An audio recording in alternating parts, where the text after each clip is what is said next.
অন্য কে কি করলো না করলো ওর দিকে তাকাবে না, আমি আমারটা ঠিকমতো করবো। আমাদের হাতে এটা, এই পরিবর্তন।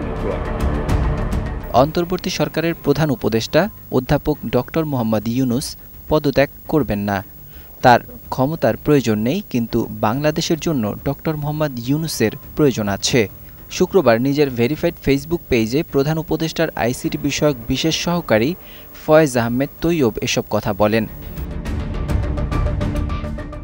সেই সঙ্গে সরকারকে রাজনৈতিক দলগুলোর সঙ্গে আরও নিবিড়ভাবে নিয়মিত আলোচনায় বসতে, তাদের মতামত নিতে এবং কোনো ধরনের বিচ্ছিন্নতা এড়িয়ে চলার পরামর্শ দিয়েছেন ফয়েজ আহমেদ।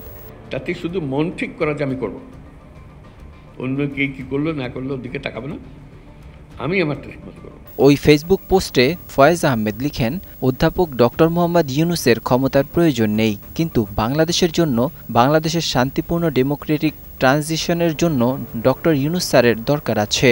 বরং ক্যাবিনেটকে আরও গতিশীল হতে হবে, সরকারকে আরও বেশি ফাংশনাল হতে হবে, উপদেষ্টাদের আরও বেশি কাজ করতে হবে, দৃশ্যমান অগ্রগতি জনতার সামনে উপস্থাপন করতে হবে। এ ব্যাপারে কোনো দ্বিমত থাকতে পারে না। আমাদের দেখতে হবে যে গণঅভ্যুত্থান পরবর্তীতে জনতার সম্মতিতে ক্ষমতায় এসে প্রফেসর সাফল্য দেখিয়েছেন। বিশ্ব সম্প্রদায়ের কাছে ডক্টর মোহাম্মদ ইউনূসের সম্মান আছে, এটা রক্ষা করা আমাদের দায়িত্ব। আমি মনে করি সরকারকে এখন থেকে রাজনৈতিক দলগুলোর সঙ্গে আরও নিবিড়ভাবে আলোচনায় বসতে হবে, নিয়মিত বসে এবং বিভিন্ন বিষয়ে তাদের মতামত চাইতে হবে। কোনো ধরনের বিচ্ছিন্নতা কাম্য নয়। ওই ফেসবুক পোস্টে ফয়েজ আহমেদ লিখেন, পাশাপাশি সেনাবাহিনীও রাজনীতিতে নাক গলাতে পারবে না।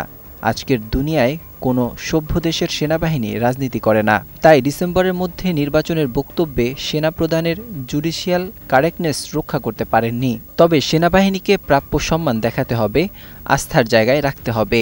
সেনাবাহিনী প্রশ্নে হুট করে কিছু করা যাবে না, হঠকারী কিছু করা যাবে না। সকল দরকারি প্রস্তুতি শেষ করে নির্বাচন এপ্রিল-মের মধ্যে অনুষ্ঠিত হবে বলেও আশা করি। এ সময় সকল যৌক্তিক সংস্কার সম্পন্ন করতে হবে জুলাই সনদ। জুলাই-আগস্ট ২৫-এ আমরা জাতীয়ভাবে ২ মাস জুলাই অভ্যুত্থানের ১ বছর পূর্তি উদযাপন করব ইনশাআল্লাহ, এবং আগস্টের মধ্যে স্বৈরাচারী খুনি হাসিনার বিচারের প্রথম রায়টি আলোর মুখ দেখতে পাবে বলেও আশা প্রকাশ করি। ইনশাআল্লাহ আমরা হারব না, আমাদের হারানো যাবে না। ইনকলাব জিন্দাবাদ। প্রফেসর ডক্টর মোহাম্মদ ইউনূস জিন্দাবাদ। প্রসঙ্গত, দুদিন ধরে রাজনৈতিক অঙ্গনে গুঞ্জন শোনা যাচ্ছিল যে অধ্যাপক ডক্টর মোহাম্মদ ইউনূস পদত্যাগ করতে পারেন। এই গুঞ্জন নাকচ করে দিলেন তার বিশেষ সহকারী ফয়েজ আহমেদ।